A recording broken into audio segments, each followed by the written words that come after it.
Bonsoir à toutes et à tous. Bonsoir Rim. Bonsoir Anna.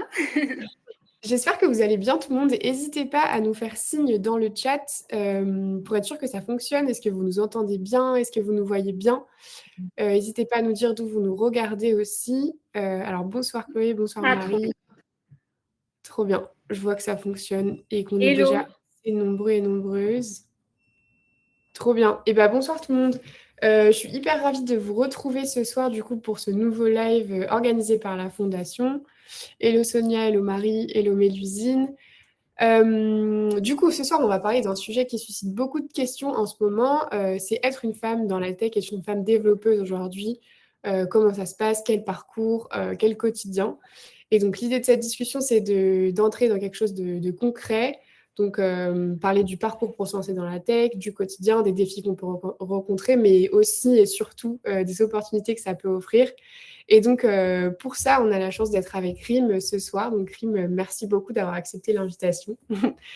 Je vais pas trop en dire, Merci à vous. je vais pas en dire plus sur ton parcours pour l'instant, puisque je te laisserai te présenter dans un instant. Mais donc, Rim va pouvoir vous raconter son parcours, son expérience dans la tech, et puis répondre à toutes vos questions. Donc, justement, pour ce faire, n'hésitez pas à prendre vraiment possession du chat. Donc, vous avez l'onglet chat et l'onglet questions qui permet aussi du coup de poser des questions et de pouvoir voter pour les questions que vous trouvez les plus intéressantes. Ça nous donne à nous aussi une idée des sujets que vous souhaitez qu'on aborde. Donc, pour commencer, n'hésitez pas à nous dire d'où vous nous regardez et vous pouvez aussi nous mentionner ce que vous attendez de l'événement. Est-ce que vous envisagez une reconversion dans la tech? Est-ce que vous êtes juste curieux, curieuse du métier de développeuse et puis du marché de l'emploi de la tech en ce moment? N'hésitez pas, c'est vraiment votre endroit ce soir.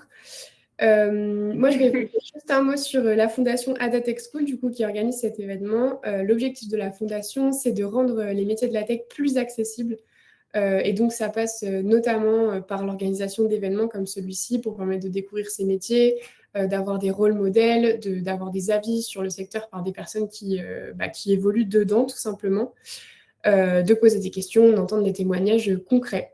Donc, si ce type d'événement vous intéresse, là, on va plutôt être sur du témoignage, mais la semaine prochaine, on organise une initiation à la data, donc avec le langage Python, pour celles et ceux qui connaissent. Et donc, l'idée, ce sera de découvrir comment on peut analyser, visualiser des données, et ce sera sur le thème des inégalités salariales, donc entre les genres. Si ça vous parle, si ça vous attire, je vous mets un lien d'inscription tout de suite. Hop là, une seconde. Hop. Voilà, vous avez le lien pour vous inscrire juste ici. Voilà pour l'introduction. Si vous avez des questions, vraiment, n'hésitez pas dans le chat, même sur la Fondation Adatech School, sur Adatech School, n'hésitez pas. Et puis Rim, je vais te laisser la parole pour commencer. Si tu veux commencer par nous raconter ton parcours, comment tu es arrivée dans la tech, je pense que ça suscitera aussi des Oui, questions. merci. Yes. Déjà, bienvenue à tout le monde. Merci de vous avoir inscrit. Ça me touche beaucoup. Du coup, donc moi, c'est Rim Boudaoud. Je ne sais pas si vous me suivez sur les réseaux, mais je crée du contenu sur Instagram et TikTok et j'arrive tout doucement sur LinkedIn. On parlera de LinkedIn après, mais voilà, sous le pseudo Femme de Tech. Et à côté de ça, je suis lead dev chez Infopro Digital. Je suis développeuse depuis 7 ans aujourd'hui. Et concernant mon parcours, alors moi au début, je voulais faire mathématiques. Donc j'ai fait le lycée, le collège, je faisais tout le temps filière mathématiques. Et ensuite à l'université, en fait, pour faire mathématiques, il fallait que je passe par un tronc commun informatique et mathématiques. Et c'était là que j'ai découvert l'algorithmique. Et en fait, je me suis rendu compte que l'algorithmique, c'était juste des mathématiques sur l'ordinateur. Et comme j'adorais déjà les ordinateurs, donc j'ai changé d'avis et j'ai fait informatique à l'université. Donc j'ai fait une licence et ensuite j'ai fait un master de recherche en informatique à l'université de Rennes parce qu'au début, je voulais faire chercheuse enseignante en informatique. Donc voilà, après, j'ai fait des stages au laboratoire à l'INRIA, notamment, si vous connaissez. Et j'ai pas aimé. J'ai pas aimé le monde de la recherche parce que je trouvais qu'il n'y avait pas l'énergie que j'attendais. Et je me suis dit, non, il faut que j'intègre une entreprise. Sauf que moi, j'avais un profil de recherche en informatique. J'étais pas développeuse web, ni mobile, ni rien. Je connaissais pas tout ça.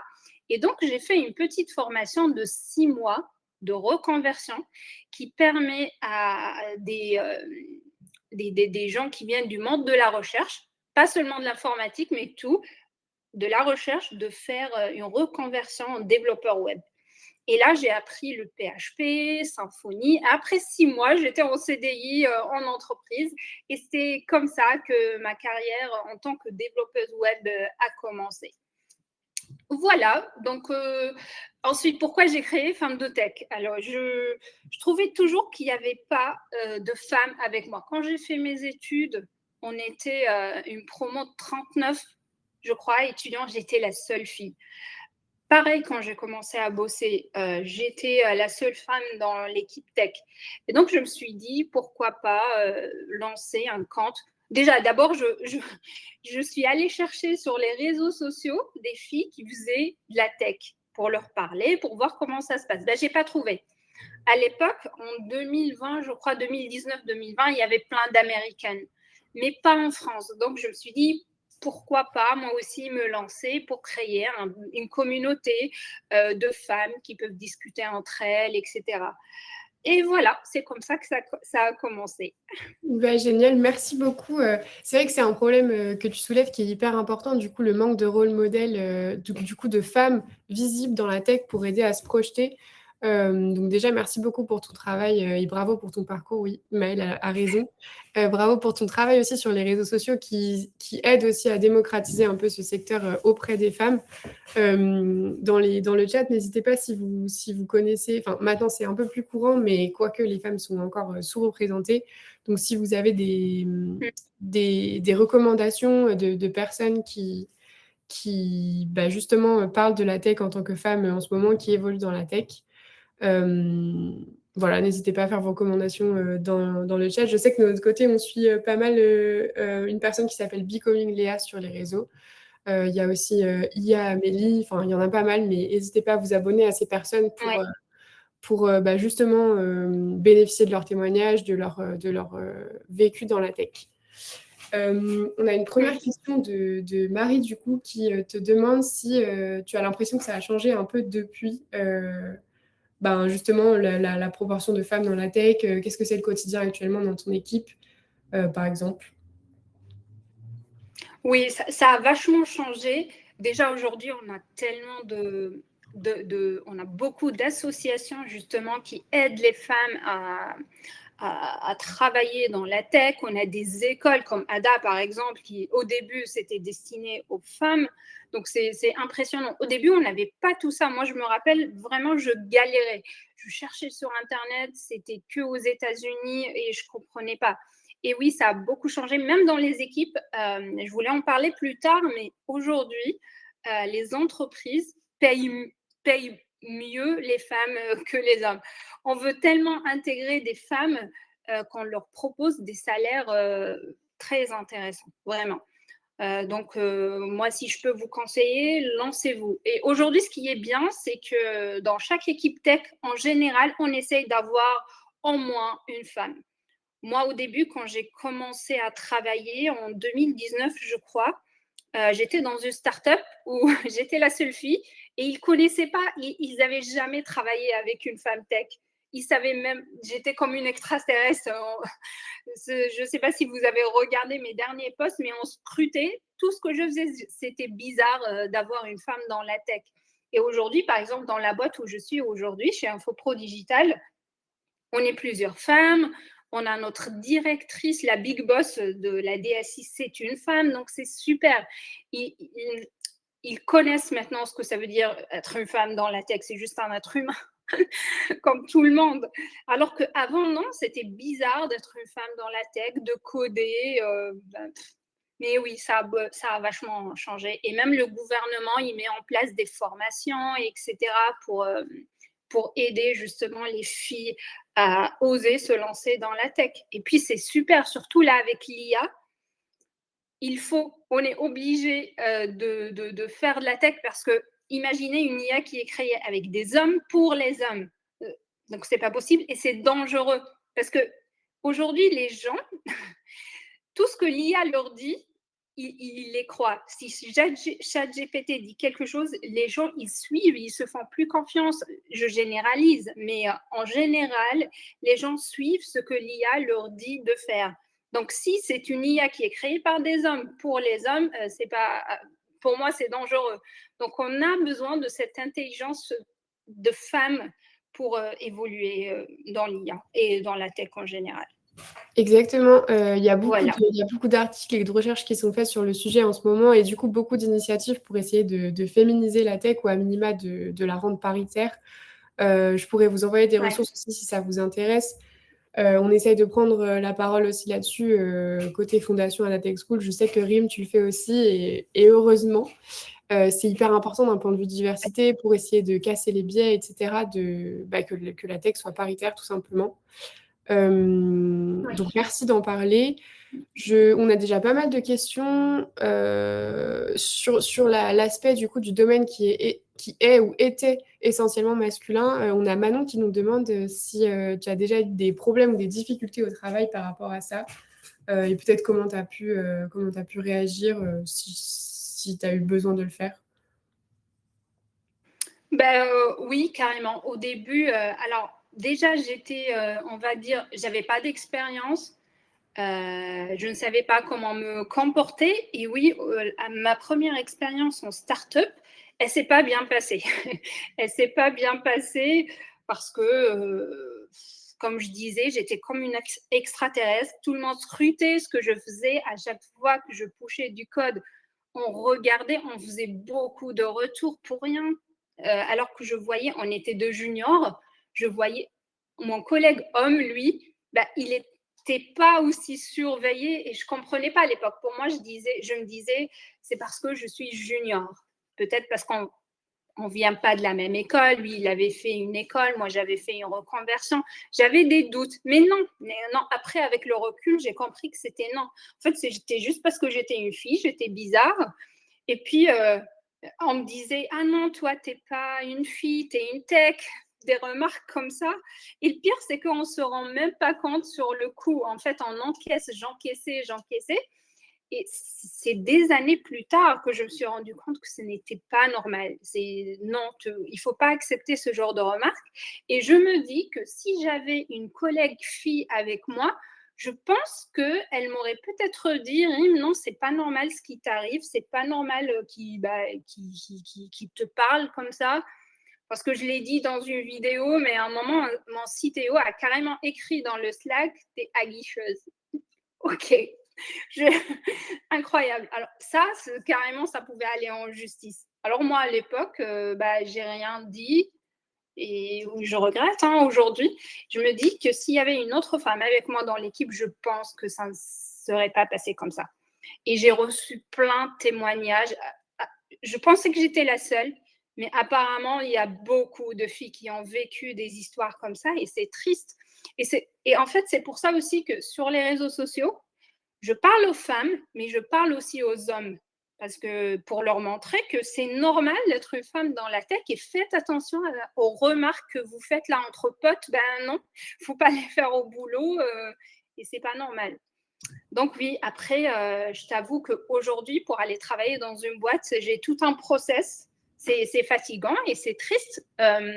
En plus des technos, et du salaire, je dois parler avec des femmes qui ont travaillé dans cette boîte. Je dois vérifier s'il y a des femmes dans l'équipe tech, sinon je n'accepte pas. Je n'ai pas envie de refaire la même expérience, je n'ai pas envie d'être la seule fille. Et voilà. Après, avec le temps, on grandit, etc. Mais oui, quand on est junior, franchement, c'est fatigant. Ouais. Après, du coup, je pense Voilà. quelques années plus tard maintenant, la tech est déjà un peu plus paritaire qu'au moment où tu as commencé, et heureusement. Mais comme tu dis, du coup, être nombreuse, avoir des pairs au sein de son entreprise, des femmes, c'est juste hyper important. Et merci de rappeler que c'est aussi important de se renseigner justement sur la réalité au sein de l'entreprise et même la politique d'une entreprise sur ces sujets-là. Je pense que ça peut être un bon point à retenir si jamais les participantes, vous cherchez un emploi dans la tech ou ailleurs d'ailleurs. Je regarde s'il y a des questions sur ce sujet, mais on a déjà des questions sur le marché de l'emploi pour les juniors.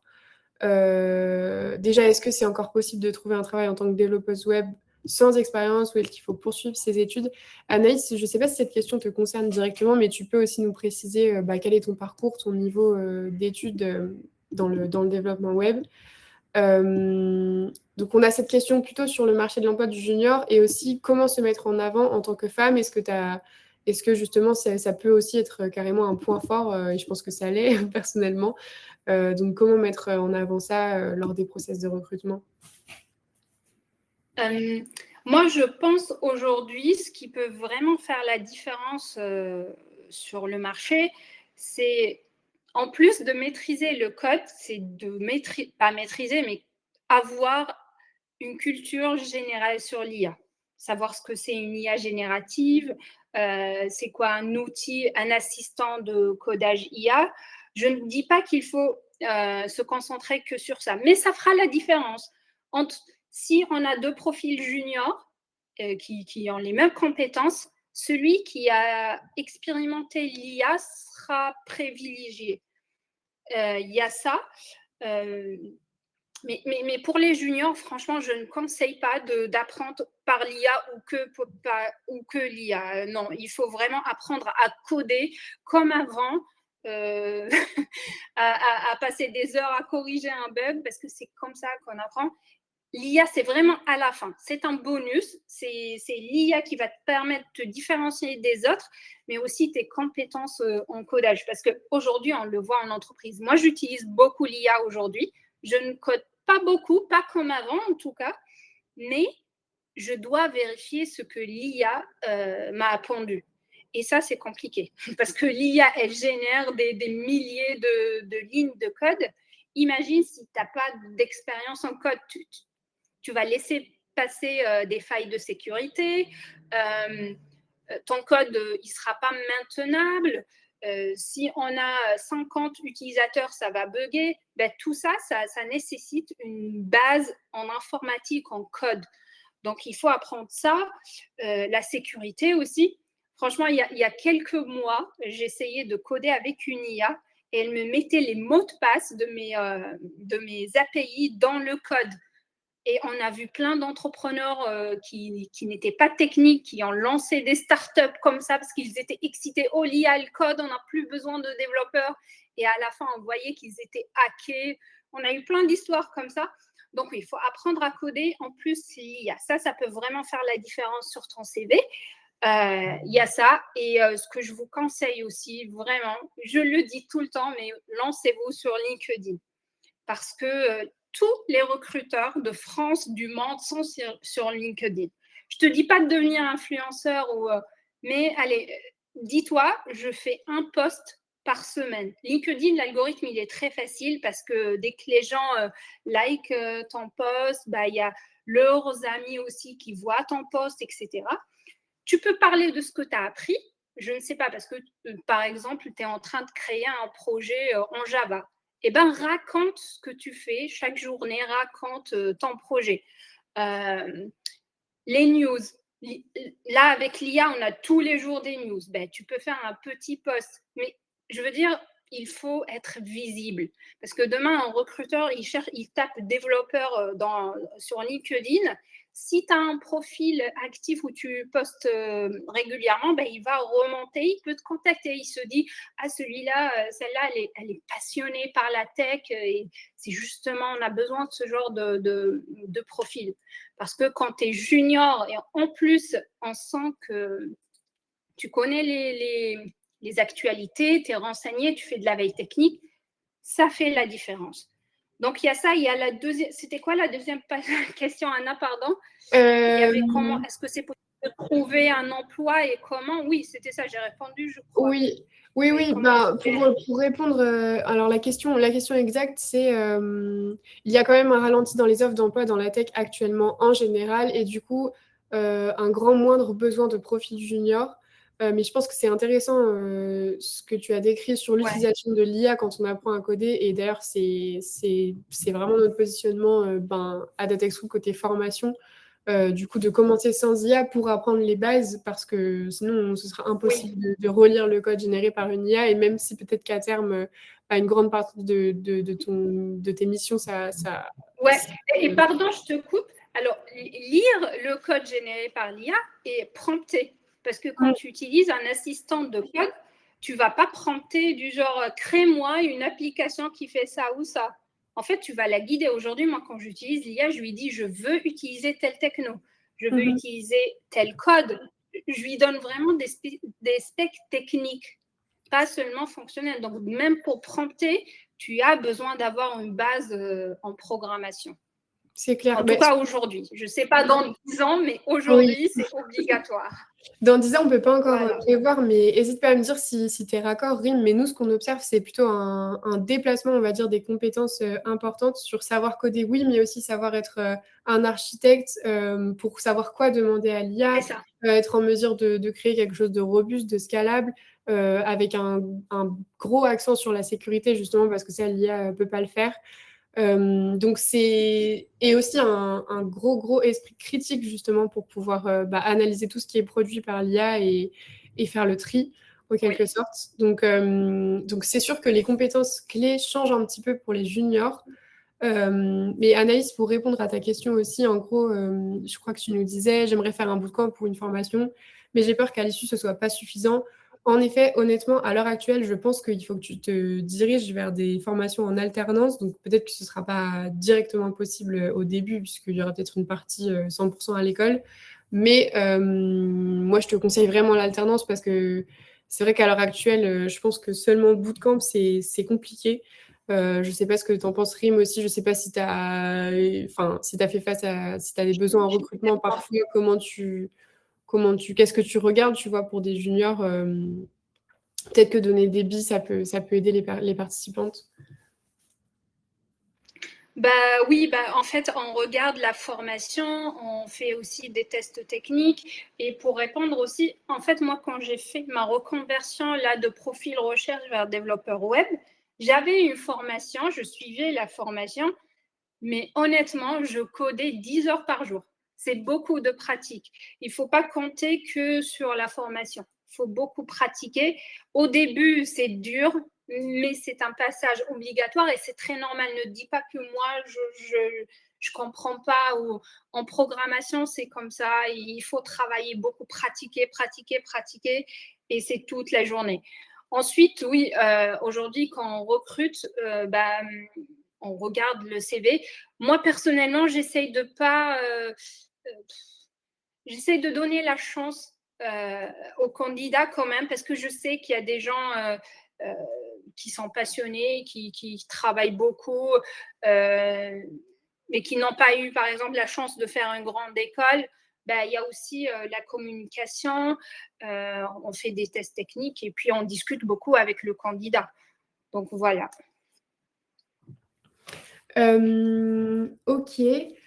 Merci beaucoup. J'espère que ça répond à certaines de vos questions, Anaïs, Maëlle, Elena. Si vous avez d'autres questions sur le marché de l'emploi, sur les compétences importantes à avoir, que ce soit les compétences techniques ou alors les compétences plutôt les qualités humaines, compétences interpersonnelles, n'hésitez pas à les poser dans le chat. Pareil, d'un point de vue stack technique, Rim, est-ce qu'en ce moment, tu as des recommandations sur justement les outils, les technos qui sont les plus recherchés par les entreprises ou celles que tu utilises toi à titre perso? C'est une question qu'on nous pose beaucoup, donc voilà. Ouais, moi, je pense aujourd'hui, les entreprises utilisent beaucoup Python parce que c'est le langage de l'IA. Mais franchement, c'est pas vraiment. Aujourd'hui, l'intelligence artificielle, elle sait traduire une spec vers un langage de programmation. Donc, c'est bien d'apprendre Python, d'apprendre JavaScript, Java, qui est utilisé dans les banques en France. C'est très bien, mais ce n'est pas suffisant. C'est pas suffisant. Il faut, comme tu as dit, Anna, être architecte, c'est savoir combiner toutes ces technos, savoir quand utiliser Python, quand utiliser JavaScript, et ça, on l'acquiert avec l'expérience. Donc voilà, aujourd'hui, je pense que c'est Python qui est demandé parce qu'il y a l'IA. Donc, on aimerait bien avoir des profils qui connaissent bien Python. Il y a aussi, comme j'ai dit, Java, JavaScript. Et puis, 80% des sites sont en PHP, même si, bon, je ne vous conseille pas de passer beaucoup de temps sur du PHP et sur n'importe quel langage de programmation. Donc, ouais, prenez, je ne sais pas, 2 mois sur un langage ou une techno, maîtrisez-la et essayez de voir autre chose aussi. Ok. Parce que oui. Non, bah, alors, je te pose une autre question. Non, pardon, je lisais, On a je une crois, question en même temps, qui... j'ai eu front-end, back-end, full stack. Oui, voilà, c'est Ouais. ça. Justement, je te laisse répondre à ça, même si je pense que pour les personnes qui ne sont pas du tout initiées, on ne se rend pas compte du coup si Python, c'est un langage de back ou de front. Donc oui, si tu veux répondre à la question, Voilà. avec plaisir. Merci. Du coup, Python, c'est pour le back. Ensuite, dans le front, on a beaucoup de React aujourd'hui. On met du React partout. En tout cas, moi, là où je bosse, on nous a formés au React. Il est beaucoup utilisé. Il y a ça. Sinon, en tant que junior, franchement, je conseille pas de faire full stack directement. Moi, perso, j'ai fait ça au début et j'ai galéré parce que j'ai eu une formation de back-end.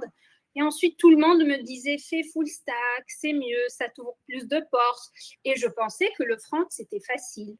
Comme beaucoup de gens, on pense que le front, c'est que du HTML, CSS. Mais en fait, non. Aujourd'hui, le front, c'est devenu... on a des frameworks hyper compliqués, etc. Donc, quand on dit je suis full stack, ça veut dire que tu maîtrises bien le back et tu maîtrises le front. Et en plus, les entreprises attendent souvent de toi de connaître de faire du DevOps, de faire plein d'autres trucs. Donc, moi, je pense que le full stack, c'est vraiment pour un profil senior. Au début, c'est bien de tester les deux. Moi, ensuite, j'ai testé le front. Je n'ai pas aimé parce que, voilà, je n'avais pas les compétences. Et ensuite, j'ai fait que du back jusqu'à ce que je suis devenue lead dev back-end. Okay. Voilà. Merci beaucoup. On a une question de Dorline qui nous demande, enfin qui nous dit, dans ma région, c'est plutôt Angular. Est-ce qu'il faudrait apprendre React aussi? Dans ta région, c'est Angular.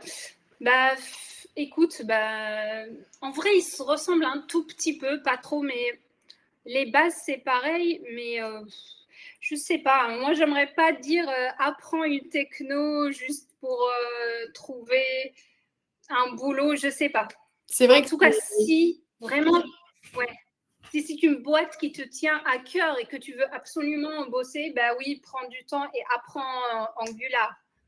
Mais en général, là, aujourd'hui, on utilise beaucoup. Angular aussi, en vrai, en France. Mais ce qui est à la mode, c'est React.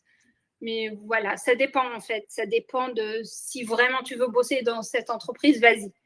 Mais ne choisis pas une techno juste parce qu'elle est à la mode. Parce que ça change tellement chaque année.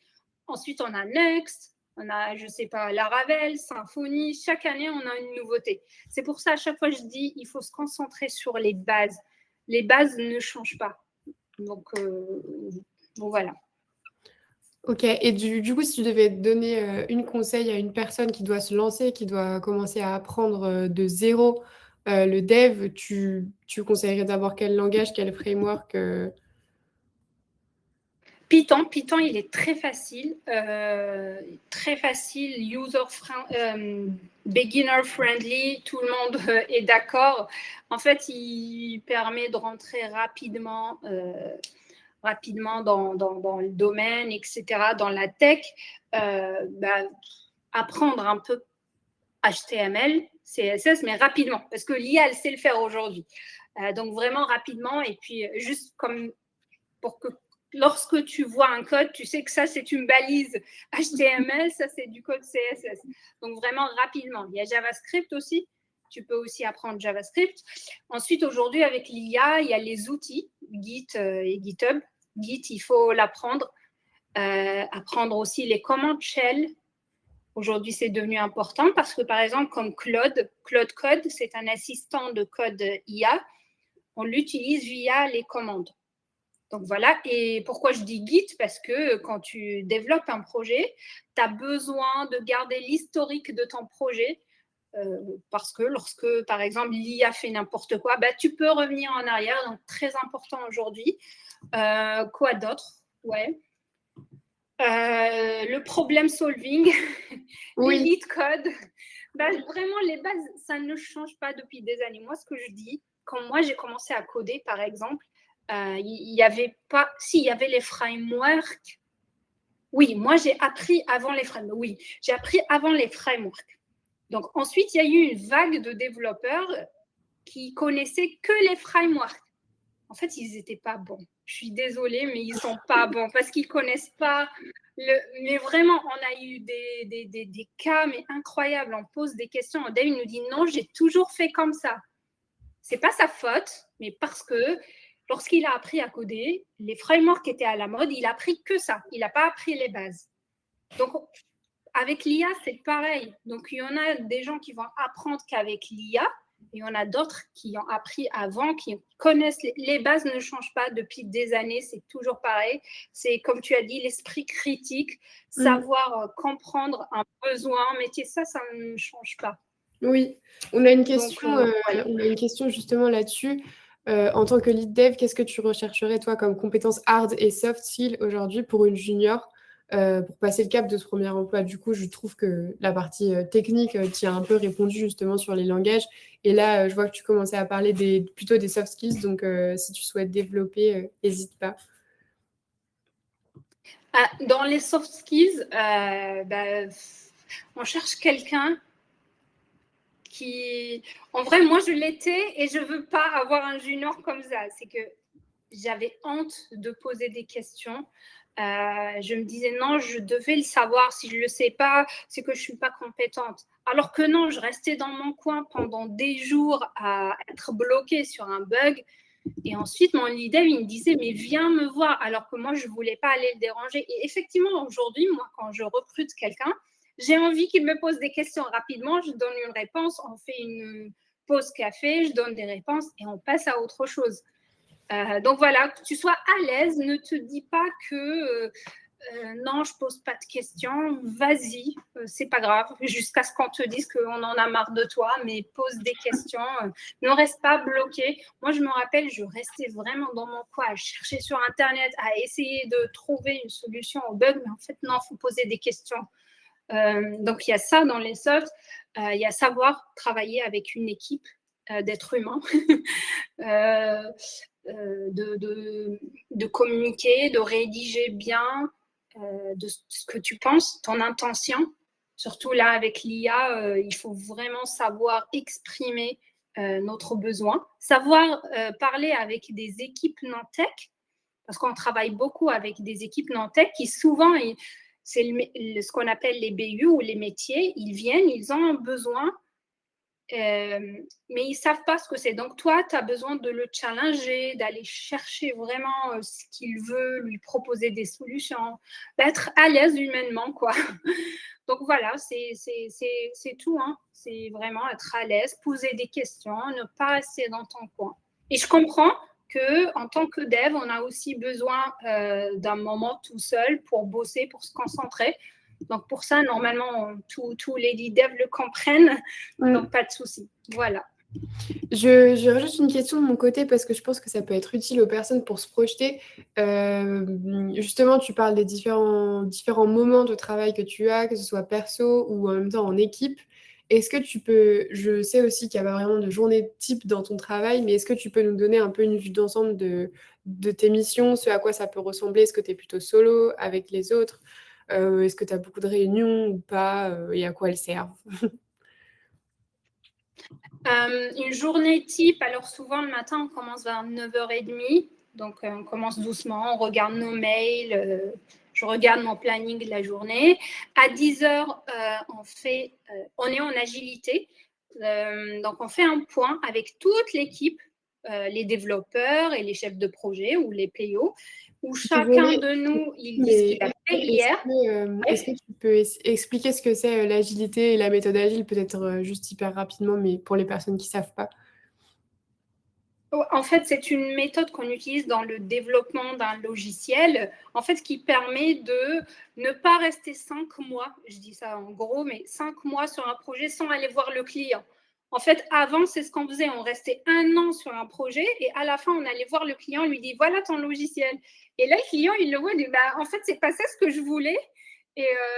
Et du coup, ils ont inventé la méthode agile qui permet justement chaque 2 semaines livrer une petite partie du logiciel et la faire valider par le client. Si le client est content, ben on continue. S'il n'est pas content, ben on corrige. Et c'est des cycles. Et comme ça, à la fin des 5 mois ou des 1 an, on est sûr que le produit livré répond exactement aux besoins initiaux. Voilà.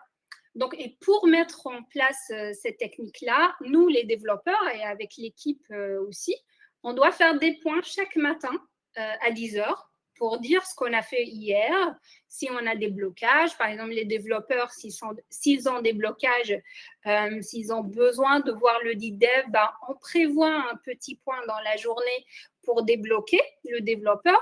Et voilà, c'est vraiment un point de 15 minutes pour dire où on est et si on est bloqué.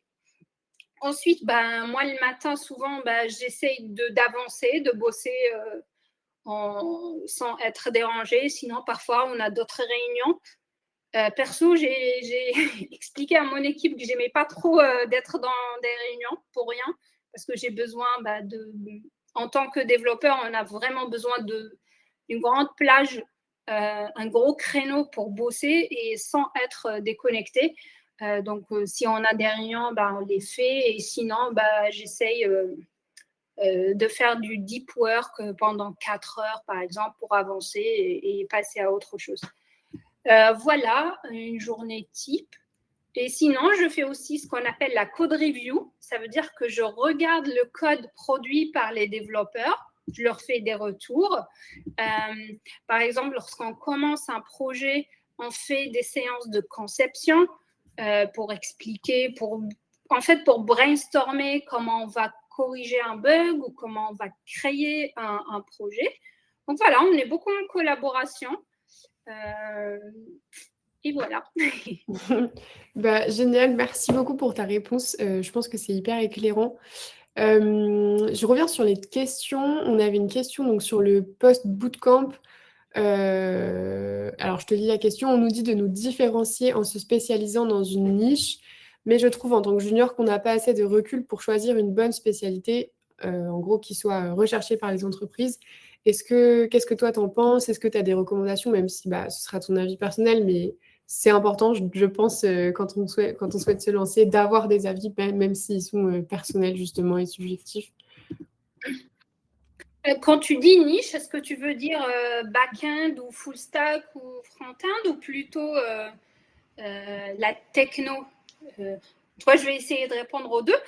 La première, j'ai déjà répondu. Oui, je suis d'accord, il ne faut pas faire du full stack quand on est junior. Vaut mieux aller soit vers du back, soit vers du front. Et malheureusement, on ne peut pas savoir ce qu'on sait faire, ce qu'on aime faire. Moi, ce que je conseille, c'est vraiment de faire essayer, si c'est possible, de prendre des missions. Je ne sais pas, 3 mois faire du mobile, 3 mois faire du bac. Moi, c'est comme ça que j'ai fait pour ensuite me dire non, je ferai que du bac. Je suis mieux, je suis à l'aise dans le bac. Sinon, si c'est par rapport au techno, en fait, aujourd'hui, si tu lis une fiche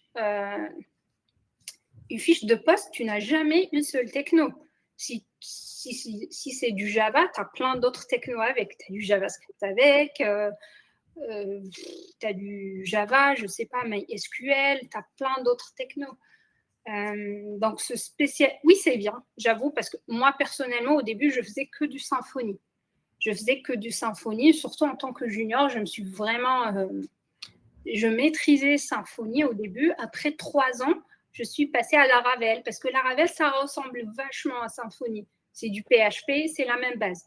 En fait, c'est pareil avec le framework Front. Si tu fais de l'Angular au début, tu vas voir qu'après un moment, si tu passes à React, ça va être facile pour toi parce que c'est vraiment la même chose. Il y aura juste la syntaxe qui va changer, les perfs, etc. Mais quand tu maîtrises une techno, après, ça va être vraiment facile pour toi. Il ne faut pas s'inquiéter ou se disperser. Effectivement, quand tu es junior, essaie de te concentrer sur une techno et ensuite, tu peux faire autre chose. Ok, merci beaucoup. Il y a une question, alors plutôt sur justement la reconversion et trouver une alternance quand on a plus de 30 ans. Alors Anaïs, moi j'ai déjà des éléments de réponse. Je ne sais pas si toi tu pourras répondre, Rim. En gros, elle explique qu'on entend beaucoup de coupes budgétaires, donc moins d'aide pour les entreprises. Et est-ce que c'est pas un peu le parcours du combattant pour trouver une alternance quand on a plus de 30 ans? Moi, de mon côté, j'ai quand même un avis sur la question, puisque chez Adatech School, donc la partie formation au métier de la tech, on accompagne des personnes en reconversion quasiment exclusivement. Et donc, la plupart sont des personnes qui ont plus de 30 ans ou environ 30 ans. Donc, c'est possible de trouver une alternance. Je pense qu'il faut choisir une école qui est déjà en lien avec des entreprises dans ta région, dans ton secteur, c'est important. Choisir une école qui te forme à des compétences recherchées par les entreprises et le tout à l'ère de l'IA, donc c'est ce qu'expliquait Rim au début. Et ensuite, surtout, y croire parce que du coup, quand tu es en reconversion, tu as la chance d'avoir évolué dans d'autres domaines, d'avoir développé justement des qualités interpersonnelles qui sont souvent hyper intéressantes quand tu deviens dev. Donc en fait, tu as en vrai un avantage en plus. Et on entend que le syndrome de l'imposteur ou de l'imposteuse est hyper présent encore plus quand on est en reconversion. Mais en réalité, Ça se termine pas, hein. Oui, voilà, ça se termine un peu jamais cette histoire. Donc, je pense qu'il faut vraiment se faire confiance et se rendre compte que en fait, c'est vraiment un atout d'être en reconversion. Et malgré certaines coupes budgétaires, je pense que les grosses entreprises continuent à recruter en alternance et les aides ne sont pas vraiment un sujet pour cette typologie-là. Voilà, c'est sûr que pour entrer dans une mini start-up de 10 salariés, c'est peut-être plus compliqué, mais par contre, pour le reste, c'est encore possible. Et puis les juniors sont nécessaires, ne serait-ce que pour remplacer les seniors quand ils partiront à la retraite. Donc, il faut aussi casser ce mythe et ces idées reçues. Je ne sais pas si toi, tu as un avis là-dessus, Rim. Justement, tu as fait une reconversion. Voilà, est-ce que tu peux nous parler un peu de ça? Est-ce que tu as ressenti ce syndrome de l'imposteur? Moi, je pense que c'est un avantage de chercher une alternance après 30 ans parce que déjà, les entreprises, elles voient que tu es motivé, que c'est toi qui as choisi cette filière-là. Tu n'es pas là par hasard parce qu'au lycée, on t'a mal orienté. Donc, je pense que c'est un avantage et que vous pouvez vraiment être plus privilégié que d'autres juniors qui sortent d'école. En plus, comme tu as dit, Anna, après 30 ans, on a de l'expérience, on communique bien. Franchement, moi, je travaille avec des gens seniors, ils sont différents. Et ils sont différents dans la manière de travailler, dans la manière de communiquer, ils sont carrés. Moi, j'adore. Donc, je pense que c'est un avantage. Il ne faut pas se dire non, je ne vais pas trouver. Ils travaillent avec nous, je les vois tous les jours. Il y a vraiment la possibilité de trouver. Il ne faut pas lâcher. Comme je vous ai dit, lancez-vous sur LinkedIn aussi, je le répète. Mais moi, j'ai vu une question passer. Moi, je me suis lancée sur LinkedIn. Il y a quelques mois, c'est tout, là, en 2026, et je regrette, alors que je postais sur Instagram, TikTok, et je regrette, c'est autre chose LinkedIn, vraiment. Et voilà, donc, et le syndrome de l'imposteur, il sera toujours là en tech. Pourquoi? Parce que ça évolue tellement vite. Ce qu'on sait aujourd'hui, demain, ça va changer, ça va évoluer, il faut qu'on apprenne tous les jours. C'est comme ça. La tech, ça a toujours été comme ça. Il faut aimer apprendre et puis se dire que le syndrome de l'imposteur, c'est normal. Quand on est tech, on vit avec. Moi, à chaque fois que je commence un nouveau projet, je doute. j'ai peur, je n'ai pas confiance, mais je me rappelle que j'ai toujours réussi à la fin. Donc, je me dis, bon, c'est pas grave, c'est une étape. Là, je doute, mais je vais apprendre, je vais faire des recherches et je vais réussir. Voilà. Merci beaucoup. Je reviens sur du coup, la partie LinkedIn parce qu'on a une question de Maëlle qui nous disait j'ai annoncé il y a peu à mon employeur que je souhaitais me reconvertir. La RH va m'aider pour me lancer dans une formation et je me suis créé un compte LinkedIn l'an dernier. Je ne sais pas si c'est pertinent que je fasse des posts en lien avec ce souhait tant que ce n'est pas concrétisé. Elle nous dit pour l'instant je code des procédures en VBA sur Excel en autodidacte, mais ça me fait découvrir le développement web. Ouais, je trouve que c'est intéressant. Moi, ce que je vois, il y a des gens, par exemple, qui font des posts, je sais pas, ils parlent d'une actu IA. Je sais pas, par exemple, ChatGPT, nanani. À la fin, ben, ils mettent je suis telle personne, je cherche, par exemple, une alternance ou je cherche un CDI en. Et si ton post, il buzz, bah, tu as plein de gens qui vont voir ça, ils savent que tu es en train de chercher ou d'essayer de trouver une formation, un emploi, n'importe quoi. Donc oui, tu peux parler de n'importe quoi, pas seulement. C'est bien de parler de la techno que tu vises de temps en temps. Tu montres des projets, tu parles des nouveautés, mais aussi de montrer que tu aimes aussi en général la tech et tu postes autre chose aussi. Voilà. Oui. Après, pour ta question, du coup, Maëlle, sur, tant que c'est peut-être pas officiel dans ton entreprise et tout, peut-être que c'est touchy de assumer que tu es en reconversion. Par contre, ouais, tu peux peut-être documenter un peu justement tes expérimentations, commencer à parler du sujet et créer un peu d'engagement sur ton LinkedIn. Ah, en fait, elle fait une reconversion et elle est déjà en entreprise, c'est ça? Bah, en fait, si je comprends bien, elle est salariée et elle a commencé les discussions avec sa RH pour D'accord. l'accompagner dans sa reconversion. Mais Non, oui, mais ça rejoint déjà, ce que si tu tu dis. veux pas, si tu as un doute, commence par poster autre chose en attendant que les gens te connaissent, etc. Et quand tu es prêt, tu sais que c'est sûr que tu vas le faire, bah, commence à en parler, ouais. Voilà, exactement. Euh, On avait une question hyper intéressante du coup de Marjorie. Trouves-tu qu'il est difficile pour une femme d'accéder à un rôle de lead dev? Quels sont tes tips pour t'imposer dans ce milieu masculin? Surtout pour les postes du coup, j'imagine, à plus haute responsabilité, qui impliquent peut-être du management, etc.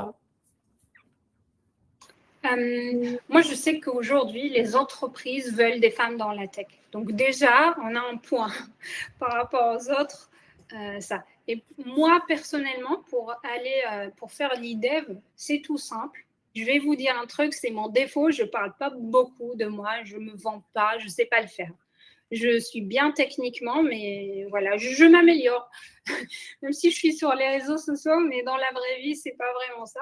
Mais j'ai appris quelque chose et je me suis dit, allez, tu vas dire à ton manager lors de ton entretien ce que tu veux faire. Et je lui ai dit, j'ai vu sur le site qu'il y a des postes de leader et je voulais savoir si tu étais au courant, j'aimerais bien postuler. C'était comme ça. Il ne savait pas, il n'était pas au courant. Il m'a dit non, je ne sais pas, mais je vais demander.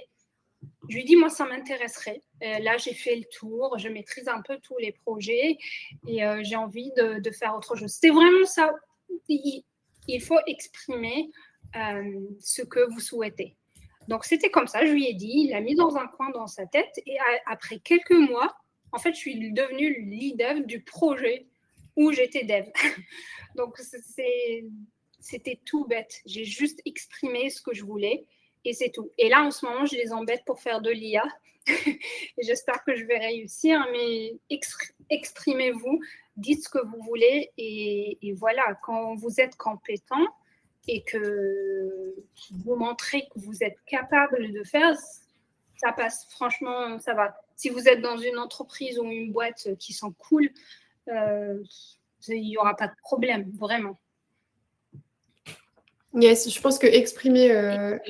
Moi, j'avais entendu quelque chose qui, du coup, prônait le fait de toujours parler de ses projets, parce que, du coup, ça reste aussi dans la tête des personnes, et le jour où il y a quelque chose pour vous, les personnes sont déjà au Ouais, courant que c'est ce que vous recherchez, c'est ça. et c'est plus facile, du coup, de l'obtenir et d'être envisagé pour un poste, par exemple. Et pour l'anecdote, j'ai des collègues qui sont plus expérimentés que moi, et pourtant c'était moi qui est devenue la lead dev. Donc, et je suis sûre, c'était juste parce que j'en ai parlé. Et comme tu dis, mon manager, il avait en tête que je voulais avoir cette évolution. Et voilà, c'était comme ça.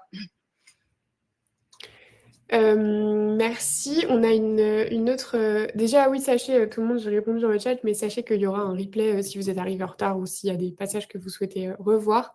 Il sera envoyé automatiquement par email. On a une question de Marie-Claire. Merci pour ta question. Dans le cadre d'une recherche d'emploi, est-ce judicieux de cibler un secteur particulier et d'orienter son profil en fonction sur un seul secteur, par exemple un secteur à impact environnemental ou social, ou est-ce qu'il vaut mieux rester généraliste? Ah ben non, si tu as raison, si tu veux absolument travailler dans un secteur, oui, essaye de cibler que ça. Parce que l'algorithme de LinkedIn, il va justement montrer ton poste aux gens qui ont les mêmes intérêts que toi. Donc oui, absolument. C'est clair. Et puis surtout, s'il y a un secteur de prédilection qui t'intéresse, il faut tout faire pour essayer de trouver dans ce secteur-là. Si c'est celui qui te passionne, je pense que c'est important de tenter au moins. Manon nous dit, je ne sais pas si tu vois son commentaire, Rim, mais... Ouais, je ne sais pas quoi poster. Oui. Écoute, je vais te dire, moi, j'ai commencé en janvier, là j'ai arrêté un peu parce que je postais tous les jours. Incroyable. Et il y a vraiment, j'avais chaque semaine un post qui devenait viral, où je faisais des 50K, des 100K de vues sur LinkedIn, c'était incroyable. Je postais tous les jours. C'est pas ce que je vous conseille. Franchement, LinkedIn, une fois par semaine. Et moi, ce que je faisais, il y a tellement d'actu aujourd'hui sur l'IA qu'à chaque fois que je lis une info le matin, il y a plein de sites d'actu, je reformule à ma sauce et je fais une petite analyse, ce que moi je pense. Et les gens, ils répondent comme ça. Ensuite, tu as la dernière fois, le post qui a buzzé, c'était Société Générale à arrêter son IA maison pour prendre copilote. Là, les gens, ils étaient à fond, ils commentaient. Donc, ça, c'est le plus facile. C'est ce que moi, j'ai fait au début, c'est de parler des actus, par exemple. Ce que tu peux faire aussi, ce que j'adore lire, c'est les gens qui créent un projet et qui le documentent tous les jours ou une fois par semaine, ils racontent où ils en sont, les fonctionnalités qu'ils ont développées. Ça, c'est cool. Moi, j'adore lire les gens qui racontent comme ça leur expérience. S'ils ont des bugs ou des blocages, ils demandent aux gens de l'aide. Voilà, où tu parles d'une expérience que tu as vécue, d'une techno que tu as appris. Vraiment, lâche-toi un blog Facebook comme avant. Au début, moi, LinkedIn, je pensais que c'était pro, carré. Ensuite, quand j'ai commencé à regarder, mais les gens, c'est vraiment Facebook, sans stress. Moi, je stressais, c'est pour ça que je me suis lancée qu'en 2026. Parce que pour moi, il fallait le post parfait, le sujet parfait. Non, franchement, si vous allez scroller sur LinkedIn, les gens, ils parlent de tout et de rien. C'est vrai, c'est clairement le cas maintenant. Merci beaucoup pour ta question. Il nous reste 5 minutes officiellement, donc n'hésitez pas si vous avez encore des questions sur le secteur, sur tout ce que vous souhaitez. C'est le moment. De mon côté, j'ai vu passer une question sur le salaire. Alors, l'idée, c'est pas que tu nous communiques ton salaire, Rim, enfin, sauf si ça te dérange pas, mais elle nous demande, en tant que dev, on commence avec quel salaire et qu'est-ce qu'on peut espérer peut-être sur des postes de lead dev. Du coup, c'est peut-être pas les mêmes équivalents que quand tu as commencé, mais toi, comment tu estimerais à peu près les revenus pour un junior ou une junior, peut-être en fonction des spécialités, et peut-être à quoi on peut prétendre plutôt pour des postes de lead dev? Pour les salaires, moi, au début, j'avais commencé par un CDD mi-temps, donc c'était pas beaucoup. Mais sinon, on a les back-end, ils sont plus que les front-end. Et je pense, et les full stack, ils sont à peu près au même niveau que les back-end, alors qu'ils font beaucoup plus de choses, mais d'après les stats, c'est comme ça. Quand tu commences, ça dépend de la techno. Après, si tu fais que du PHP, c'est pas top. Du Java, il est bien payé. Python, pareil. Donc voilà, sinon, ça peut commencer pour un junior sorti d'école à Paris, je pense, c'est à peu près 35K à Paris. Je ne sais pas ailleurs, mais à peu près, c'est dans les alentours de 35. Tu peux bien négocier si tu as les compétences en communication. Parce que je vois des gens qui ne sont pas vraiment compétents techniquement, mais ils savent parler. Malheureusement, heureusement pour eux. Aujourd'hui, il faut savoir parler pour bien négocier. Donc, c'est vraiment pas très fixe. Sinon, ensuite, intermédiaire, on est à peu près 45 jusqu'à les 50. Et ensuite, senior, lead, etc., c'est plus de 55, même un peu plus. Au Paris, au centre, on peut aller jusqu'à 80K par an. Voilà. Je pense que les devs mobiles aussi sont mieux payés que les devs web. Ok. Voilà.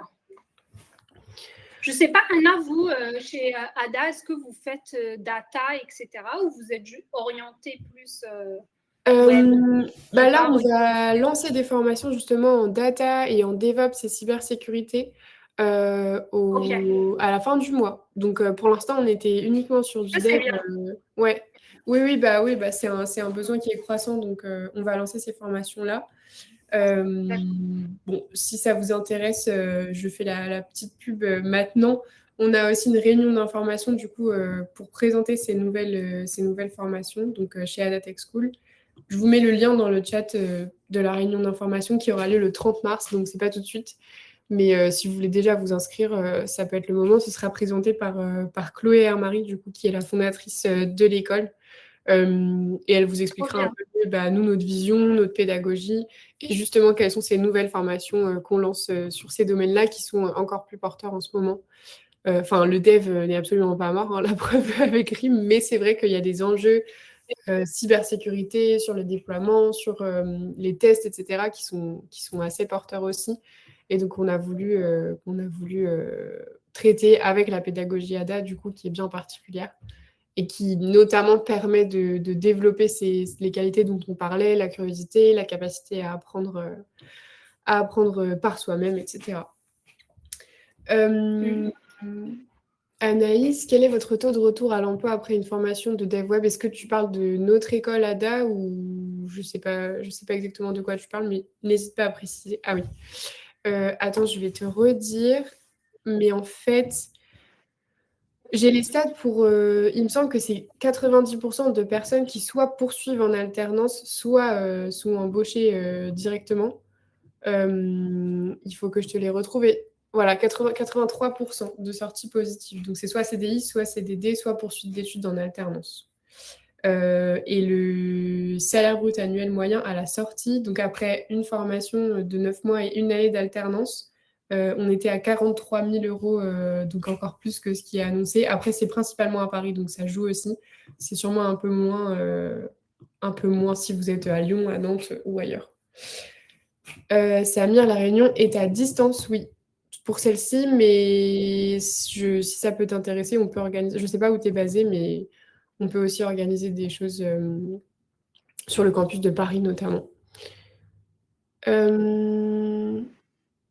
Une question, peut-être une dernière question du coup, vu qu'il est 19h, mais qui est assez intéressante de Marjorie, et je trouve qu'il rejoint bien justement la formation. Est-ce que tu t'auto-formes pour monter en compétences? Si oui, par quels moyens? Oui. Oui, malheureusement, ou heureusement, je ne sais pas. Malheureusement, je crois, aujourd'hui, il ne faut pas attendre l'entreprise pour qu'elle te forme. Nous, là où je travaille, et je pense dans d'autres boîtes aussi, quand je parle à des potes, en fait, on nous dit clairement, testez chez vous, testez les IA et dites-nous ce que vous trouvez pertinent. On peut vous le payer, mais c'est à vous de tester. En fait, ça évolue tellement vite que les entreprises, ils n'ont pas le temps de tout tester. Donc, c'est à nous, dev, qui testons. Moi, comment je teste? Je vous conseille d'aller aussi sur X. X, il y a tout. Il y a Elon Musk, voilà. Il y a aussi tous les développeurs. Il y a les créateurs de ChatGPT, de Claude, tout le monde est là-bas. Donc, dès qu'il y a une nouvelle techno, elle est sur X. Donc, moi, c'est comme ça que je fais ma veille technique. Je vais regarder et je teste. Ça prend beaucoup de temps, je vous avoue. Je teste pas tout d'un coup parce que là, avec l'IA, il ne faut pas utiliser les outils comme ça parce qu'on ne sait pas ce qu'il y a derrière, est-ce que nos données sont sécurisées ou pas. Je prends un peu de temps, je regarde ce que tout le monde dit et je teste. Mais voilà. Et sinon, si vous avez d'autres questions, n'hésitez pas à m'écrire. Ça sera avec plaisir que je vous répondrai. Là, c'était 1 heure, mais n'hésitez pas à m'écrire. Je vous répondrai sûrement. Exactement. Bah, merci beaucoup, Rim. Je suis ancienne apprenant, Frida. Ok. Bah, j'imagine que tu es déjà du coup en lien avec la team carrière chez Adam, mais n'hésite pas à encore solliciter de l'aide et à poursuivre ta recherche. C'est vrai qu'en ce moment, ça peut prendre un peu plus de temps. D'ailleurs, la stat que j'ai donnée est à 6 mois après la fin de la formation, donc ça peut prendre du temps. Mais voilà, n'hésite pas à continuer à persévérer. Et si tu veux quand même participer à la réunion pour voir ce qui est possible de faire, poursuivre en alternance, gagner encore de l'expérience, etc., on peut en parler aussi. Rim, je te remercie beaucoup pour ton témoignage, pour tout ce que tu nous as partagé. Je pense que ça a été très utile. N'hésitez pas, tout le monde, vous allez recevoir par email un questionnaire de satisfaction sur l'événement, justement, est-ce que ça vous a plu, etc. N'hésitez pas à y répondre, c'est important pour nous côté fondation Adatex School pour qu'on puisse ajuster justement les ateliers qu'on organise, les thématiques qu'on aborde, etc. Donc voilà, n'hésitez pas. Merci Samir, merci Marie-Claire, Marjorie, Sonia. Franchement, merci beaucoup. Allez, merci beaucoup. C'était super. Oui, je vous ai remis le lien de la réunion d'information, du coup, si ça vous intéresse, Adatex School pour la partie formation. Et puis voilà, allez suivre Rim sur LinkedIn pour vous inspirer, sur Instagram pour avoir un rôle modèle, une personne qui parle de la tech, des actus tech aussi. Enfin voilà, on en a parlé, mais c'est hyper important de se tenir au courant. Et quand il y a des personnes qui vous expliquent, qui le font presque pour vous, c'est encore plus facile. Donc voilà, merci encore Rim pour ton travail et bravo. Merci à tout le monde pour votre participation. Et puis, on se revoit très bientôt, peut-être la semaine prochaine pour l'atelier d'initiation à Python, justement. Et Rim, peut-être une prochaine fois, avec plaisir. Avec plaisir. Merci beaucoup et très belle soirée tout le monde. Merci à toutes et à tous, bonne soirée et à bientôt.